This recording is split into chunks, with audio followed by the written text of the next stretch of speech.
Levanta a mão aqui.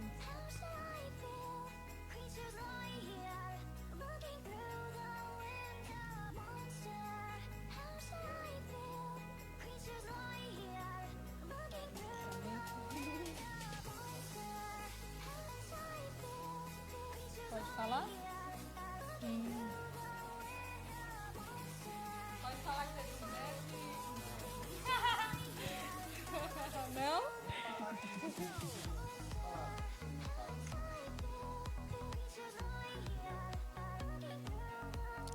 Olá, nós estamos aqui hoje, eu sou a Jéssica, estamos aqui hoje com o Francisco Flávio Sacramento, ele que é empresário e proprietário do jornal Correio do Pará e estudante de Direito, e ele vai estar fazendo hoje um pouco a análise sobre o julgamento que aconteceu ontem do caso Ana Karina.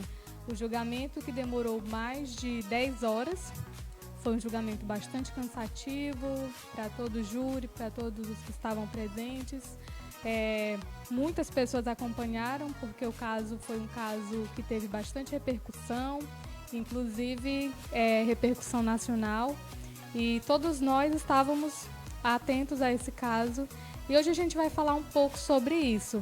A Ana Karina Guimarães, que na época tinha 29 anos, ela estava grávida, quase nos dias de ganhar o bebê, e que foi atraída por Alessandro Camilo, que tinha um relacionamento com ela, e desde então, depois ela entrou, ele saiu com ela, e desde então nunca mais foi vista.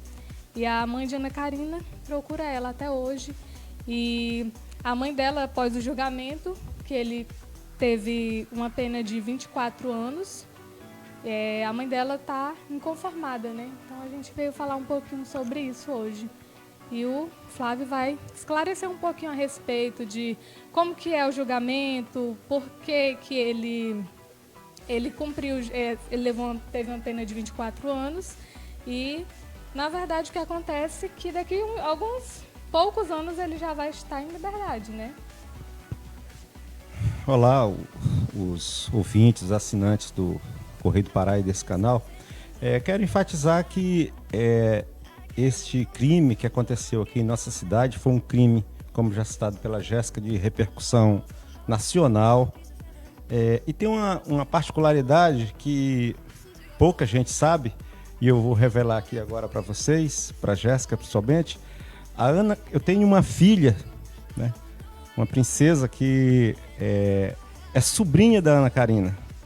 Ou seja, eu tive um relacionamento com a irmã da Ana Karina e hoje eu tenho uma filha de 17 anos, minha princesa.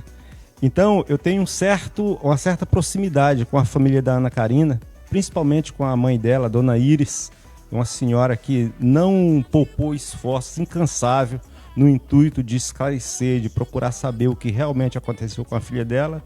E após os desdobramentos desse caso, levar o Alessandro Camilo e os envolvidos, aí o Francisco de Assis, a Graciela, o Minego, que agora não lembro o nome dele, mas a gente é conhecido como Minego, o Francisco de Assis é conhecido como Magrão, e levá-los às barras dos tribunais, que foi o que aconteceu agora, né, Jéssica? Como eu disse, um crime que repercutiu bastante. E hoje eu, além de jornalista, né, estou à frente do jornal Correio do Pará, juntamente com a Jéssica e com o Fábio Sacramento. Eu hoje sou um operador do direito, porque concluí o curso de direito, né? Domingo, inclusive, estamos indo a Marabá fazer a prova da ordem, né? A prova da OAB.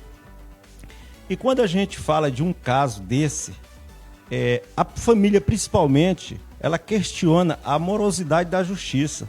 Um crime que já está aí há 10 anos, 11 anos para ser julgado, e alguns adiamentos. E as pessoas que não têm conhecimento do direito, às vezes culpam a justiça, fica insatisfeito com essa demora toda, mas é bom que você saiba que tudo isso, toda essa demora, ela tem um porquê. Ela tem desdobramentos, às vezes o Ministério Público que pede novas diligências, tem que ouvir testemunhas, ouvir acusação. Então, essa demora, ela é prevista no Código Penal brasileiro, existe todo um processo a ser seguido. Realmente, foi um caso que ganhou bastante repercussão e que eu acredito que a maioria das pessoas que assistiu o caso ficaram surpreendidos com o desfecho que teve a Graziella, que ela foi absolvida, né? Que até então ela estava sendo culpada, sendo como mentora do caso, de ter planejado tudo aquilo. Falava-se que, inclusive, ela tinha o esposo, né? O então noivo, tinha falado para ela. Então, isso foi tudo que se passou na mídia. O que há de se verificar é que, como foi um caso de repercussão, houveram muitas ilações, muita história aconteceu ao redor disso aí, né? Questionar agora a absolvição da Graziella seria como também questionar essa pena do Francisco de Assis, que auxiliou, como já está citado nos autos, Alessandro Camilo, e ele pegou só 3 anos, ainda mais em regime semiaberto. Mas é bom que se frise que tudo isso está tipificado no Código Penal, entendeu? O juiz nada mais fez do que seguir o que manda o Código Penal. O juiz ele não condena ou absolve. O juiz ele apenas interpreta o que os jurados decidiram. Se eles decidiram que a Graziella deveria ser absolvida, obviamente que o Ministério Público também pode recorrer dessa decisão. Mas aí eu não sei até o momento se houve essa pretensão por parte da acusação de recorrer da decisão, até porque eu tive um breve contato com a dona Isis e ela está insatisfeita com a pena que o Alessandro Camilo teve, de 24 anos.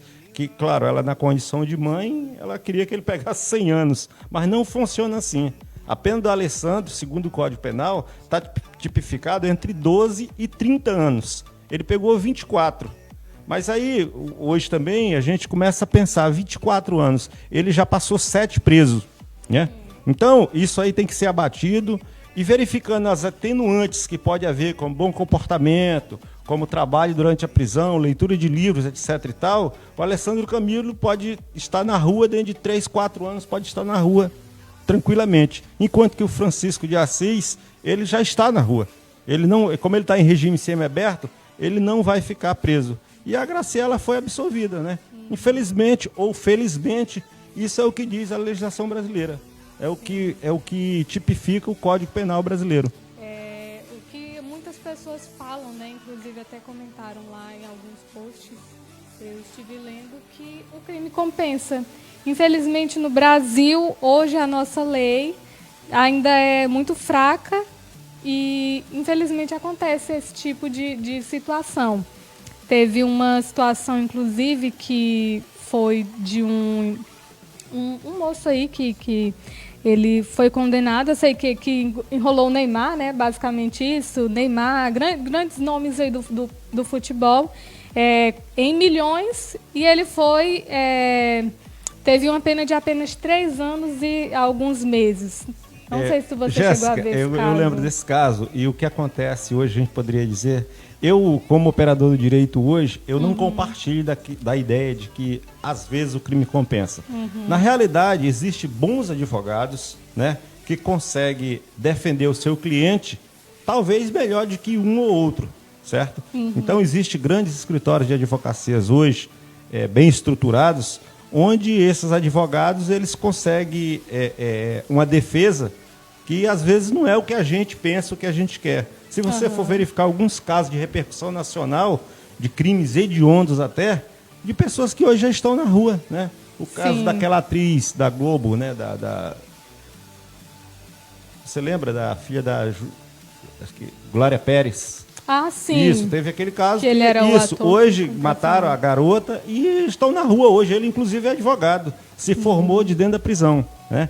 E entre outros e outros casos que a gente vê. Nós vimos um caso também que chamou bastante atenção e repercussão nacional, do filho do Eike Batista, que, segundo as notícias na época, estava dirigindo embriagado.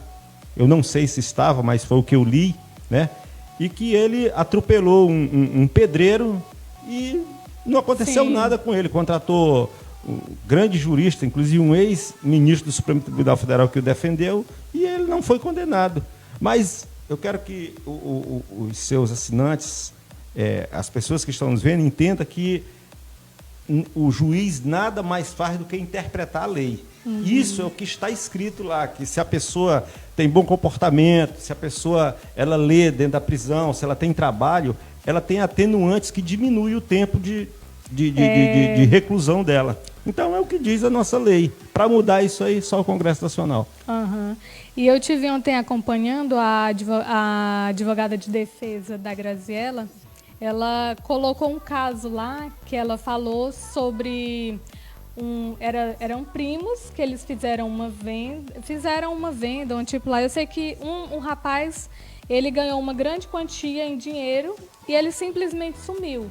Então a família foi lá, fez a denúncia lá, registrou a ocorrência falando que ele tinha sumido e que esses dois rapazes, esses dois primos, haviam pago uma quantia bem alta em dinheiro que hoje seria equivalente a R$300 mil.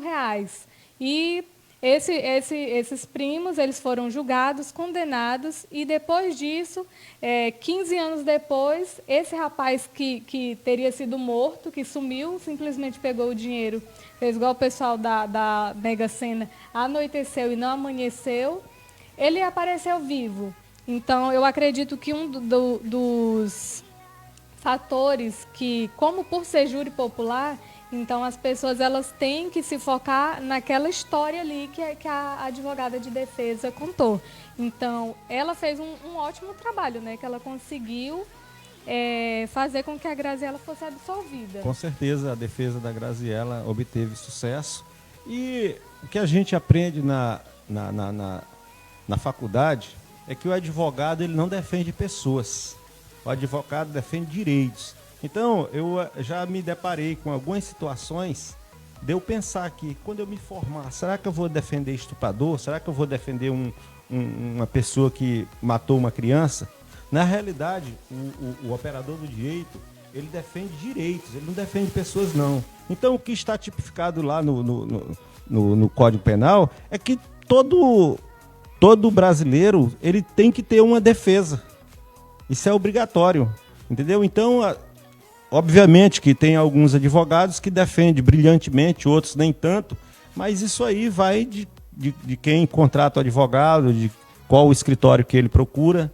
Então, acredito que nada é por acaso, nada é feito de forma intencional. Tudo acontece de acordo com o direito, de acordo com o que diz as leis no Brasil. Ok. Gostaria de falar aqui com os nossos internautas que estão nos acompanhando. Vocês podem estar indo lá na nossa página, no site do Correio do Pará, e podem estar acessando todas essas matérias que estão lá. Dá uma procuradinha lá, dá uma olhadinha lá, que a gente colocou, falando sobre esse caso, contando todos os detalhes do que aconteceu na época.